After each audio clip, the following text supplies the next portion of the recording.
Welcome back, friends. 15,000 Americans are diagnosed with glioblastoma each year. Our next guest is Mike Hugo, who is living with the disease, and he's joining us now to share his personal story with us this morning. Good morning, Mike. So good. Thank you so much for joining us. Hey, thanks, Jeremy, Maddie. I appreciate being here. Of course, and I think the first question is, 15,000 Americans each year, and a lot of people may have not heard of this. What is glioblastoma, and what is the prognosis? So glioblastoma is an extremely aggressive brain cancer, and the prognosis is, the median survival rate is like 8 months. The clinical trial median survival rate is 10 to 14 months. So it's aggressive and it's pretty bleak, the outlook. Mm-hmm. And currently, what treatments are available for patients with glioblastoma?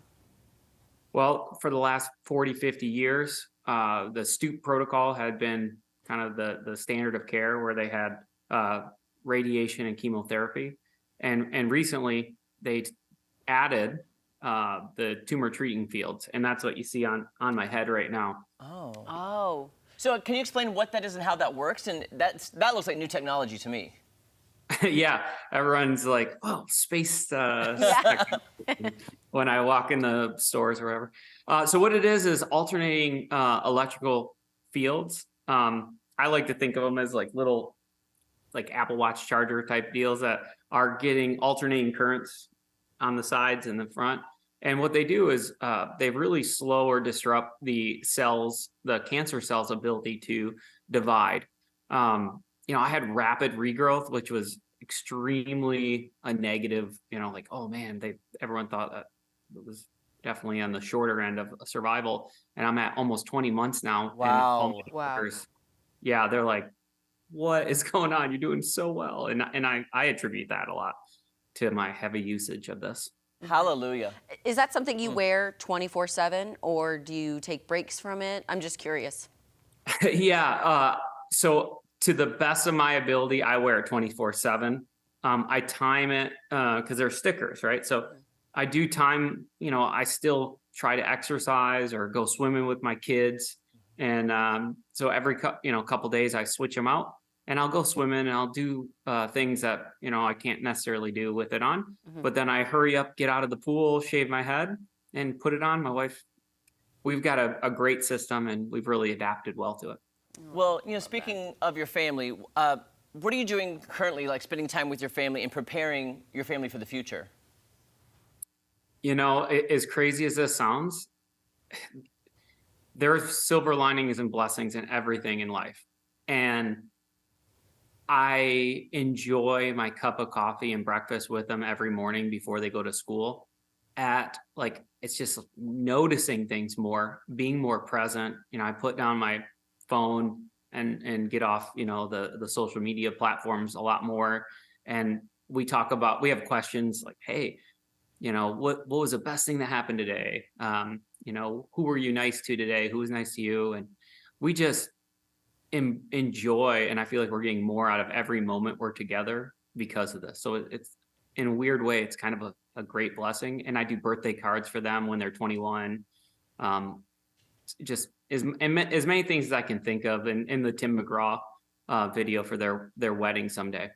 I know, and this just hits a spot with me because I'm very close with my dad. And so when I read, your story and how you recorded this song with Tim McGraw, for your daughter's future weddings, if you are not there, tell us about that experience and how much that means to you recording with Tim McGraw. Well, I mean, obviously, he is just an incredibly talented, polite, nice, kind, humble, and kind individual. And so I did a recording. There was, if you ever watched P.S. I Love You, it was a similar situation where the gentleman had glioblastoma, and I was thinking, how could I make a meaningful impact for my girls? So I knew his father had glioblastoma, and he has little girls, and he has this just beautiful song. It's called My Little Girl. And so I put it out there on TikTok, Instagram, stuff like that, and it went viral. And man, it was an experience. The girls came up. We went to the Grand Ole Opry, and we danced with the girls in a tuxedo and wedding dresses. And then we overlaid that with the duet of Tim and I. And it was just incredibly special event. How old are your girls now? So they're 7 and 8, so hopefully they don't need to get married for a long Yeah. time, and I'll be there with them. So if somebody wants to learn more information about, the tumor treating fields and about what you're going through in glioblastoma, where should they go? Novocure.com is a great place to start and kind of research it. Awesome. Mike, thank you so much. I mean, thank you so much for sharing your story and what you've done with Tim McGraw and for your girls and your family. Just preparing for the future is really very special. Thank you so much. Yeah, thank you. And you've kind of put things in perspective. I'm going to try to stay off my phone today. I'm going to try to stay in the moment, because you really put things in perspective, like how busy, because Maddie and I host a TV show every day. We're always on our phones. We're always working. We're always doing this and that. Yeah. It's like, take time to enjoy those small things. I thank you for your inspirational story today. We appreciate, we love you. You're welcome back anytime. Thank you both. I appreciate it. Have a great day.